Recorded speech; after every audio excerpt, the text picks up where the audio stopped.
Hello YouTube chess lovers and my friends, this is Gunjan here. Welcome to the 13th episode of my dirty chess tricks against Sicilian. In this episode, I'm going to show you a wonderful tricky line in Rossolimo / Taimanov or the Paulsen variation from the white perspective. The opening arises after the following order: e4, c5, knight to f3, knight to c6, and now the characteristic Rossolimo move, bishop to b5. In the dirty chess tricks against Sicilian part 8, I have covered the main line move g6, which if you haven't seen it, I strongly insist you to watch it. However, in this episode, we are going to concentrate on the move e6, which transposes back into the Taimanov or the Paulsen variation. Here my recommendation is you start with knight to c3. Now this position can also be reached via different move order. So let me just quickly show you the another move order, which happens after e4, c5, knight to f3, and if your opponent plays e6, then you can continue with knight to c3, and after knight to c6 and bishop to b5, we pretty much reach to the same position. Now, as I have highlighted over here, black has two major choices in this position, and if you check the online database, you will find out that here knight g to e7 is highestly played move, and that we are going to concentrate in detail. However, before we proceed, there is an important trap I like to highlight from the black perspective, that after the move knight to d4, you can play any other moves except knight captures d4. The simple reason is, after pawn captures d4 and the move knight to e2, black instantly get winning position with queen to g5, and as you can see, this queen is attacking two spots and white cannot defend both the thing. So just within 6th move of the game, black get the healthy pawn and in fact a great deal of winning chances.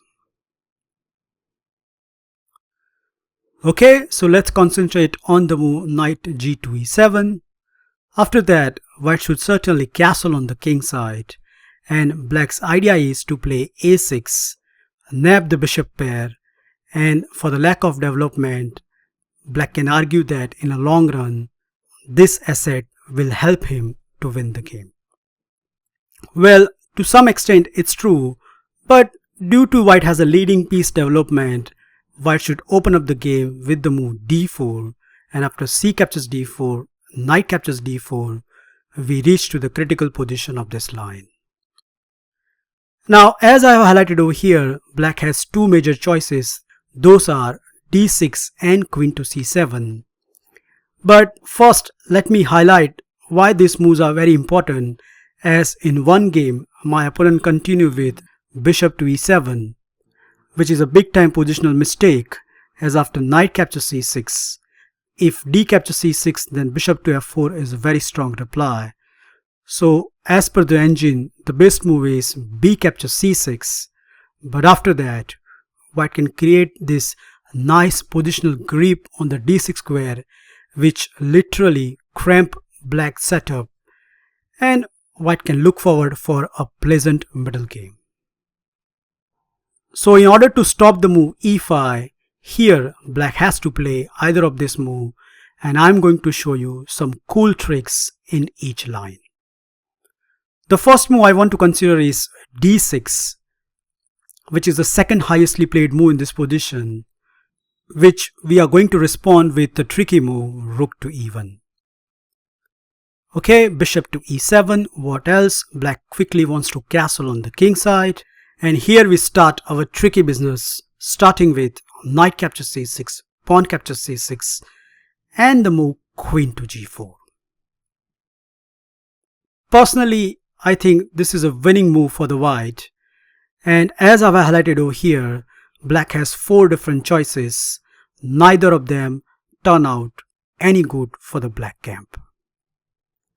Now the obvious move king f8 is pretty bad, as the rook development will be hindered, and so as the move g6, as after this white can simply continue with bishop to h6, and that means black king will remain in the center for a long time.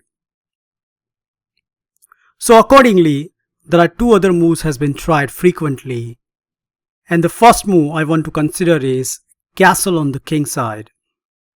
Well, after that, white response is very obvious: bishop to h6, threatening a checkmate, and if g6, then white will certainly grab the exchange. So accordingly, black has the only defense, that is bishop to f6. But after that, white has this decisive blow, e5. Black has 2 choices. Amongst them, bishop captures e5 is not even a possibility due to the simple rook captures e5, and white is a piece up and still threatening a mate. So that means black has the only move in this position, d captures e5. Afterwards, white can simply play the move rook to d1. And white threat is very obvious. No matter wherever the queen moves, white will continue with knight to e4, capturing the bishop and then threatening a mate. So accordingly, black has the only decent move, queen to e7, staying in protection of the bishop. But white will continue with knight to e4. And as you can see, the simple but effective plan of the campaign by white, which is not easy to stop. One online game between 2 FIDE masters continued with king to h8, which is in fact the highestly played move in this position. Black is simply threatening to take the bishop, so white can drop the bishop back to e3, and amazingly enough is still threatened to win the exchange. Black come up with rook to d8, white simply exchange the rook and put another rook on the firing line, rook to d1. Black plays queen to e7, but after bishop to c5, I think the game is over, as when the queen moves, let's say in the game, queen to e8 happens, then the simplest continuation is knight captures f6, pawn captures f6, and now queen to h4, attacking the loose pawn on f6, which cannot be easily dealt. In the game, black plays king to g7, but after rook to d3, he simply resigns, as there is a checkmate in 5 moves. So as you can see, castle looks very obvious, but in fact is a losing move by the black. So how about bishop to f6 at this position, which is again looks very decent, but unfortunately runs straight into our typical break. Yup, you guessed it, e5. Well, this time black has 2 good options, and let's see what's wrong with them. The obvious move bishop captures e5 will run into the exchange sack with rook captures e5, and after pawn captures e5, queen captures g7, rook to f8, and bishop to h6. It is pretty clear that white is going to get the exchange back with a very superior position. The only way to defend is queen to e7. Afterwards, you can capture the rook and enter into the better endgame. But my recommendation is here white should certainly grab this pawn on e5 and continue his attack. Kindly note, rook cannot move. If rook to g8, then after knight to e4, there is a big time disaster looming on the black king. So obviously, the better move in this position is f6. But even after this move, black is not out of the danger, as after queen to h5 check, black is forced to block with the rook. And thereafter, white will continue with rook to d1, which creates 2 nasty threats, queen to g4 and knight to e4, and unfortunately, black cannot parry both the threats. One game in online database between two international masters continue with bishop to b7. So black is trying to activate his rook. White plays the obvious move, queen to g4, threatening queen to g8. So black continue with queen to c7, giving his king some escape route. But after queen captures e6 check, queen to e7, and queen back to g4, black was hoping that white will take a draw after queen to c7. Well, that's not going to happen, as after knight to e4, threatening knight to d6 check, black calmly played rook to d8 and thinking that there is nothing is happening in the position. But after white's next reply, black awake from his dreamland. Before I move on, I like you to pause this video and find out what is that winning move which create a mating net on the black camp.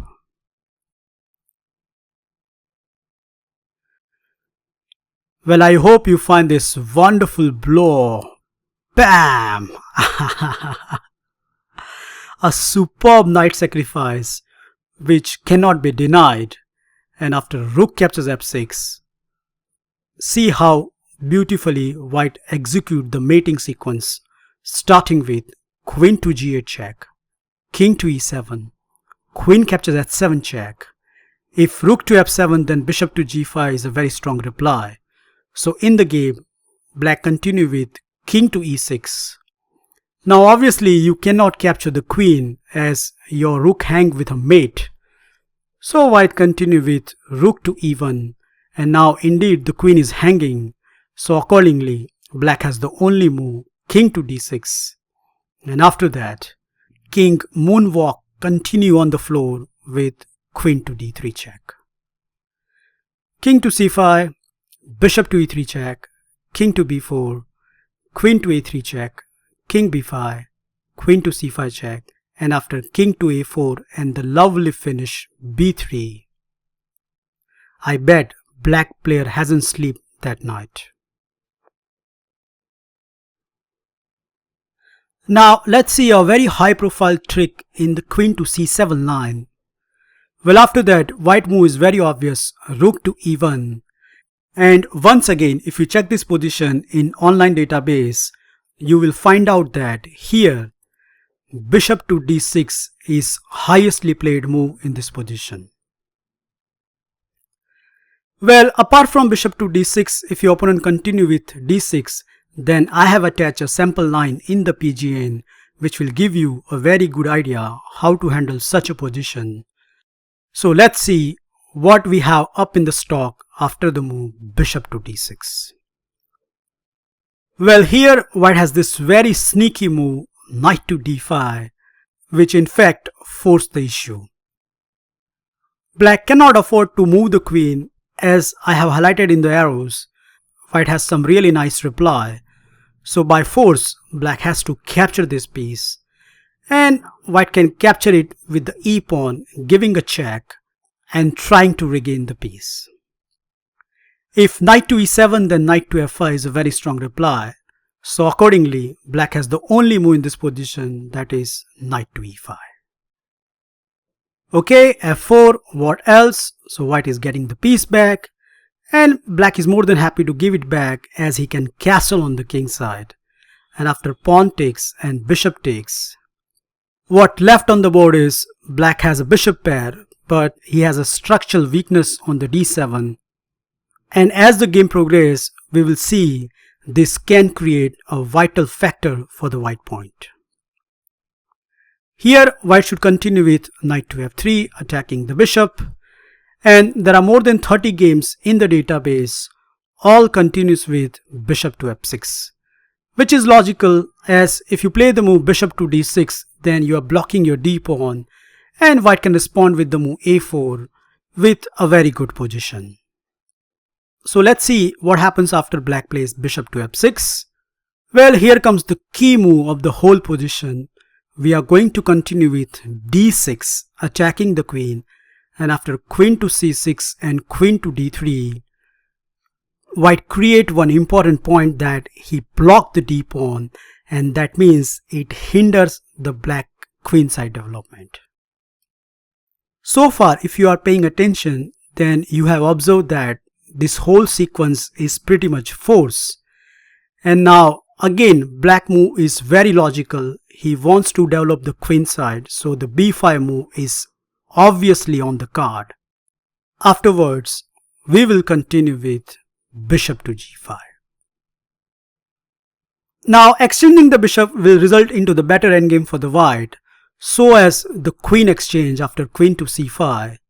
So the only logical move in this position is bishop to b2, which in fact happened in one higher rank game. Bishop to b2 is engine's best choice. Rook to b1, bishop to c3 and rook to e3. Black has the only response b4 in order to guard the bishop. But after bishop to e7, the trick is set right here, as black cannot move the rook. In the game, black obviously played the move rook to e8, but then white gave him this ultimate shock. Boom! Well, obviously, if you don't capture the rook, then white will grab the piece. And after bishop captures b4, which happened in the game, turn out as a big time blunder, as after the following sequence, knight to g5 threatening a checkmate, g6 preventing, and now the star move queen to b3, which not only hitting the bishop, but white is threatening a checkmate. And the most funny part is, black has 5 pieces on the board including the queen, but still he cannot stop the checkmate. So this is one of the wonderful high profile trick in queen to c7 line, which you definitely want to consider in the FIDE rating tournament.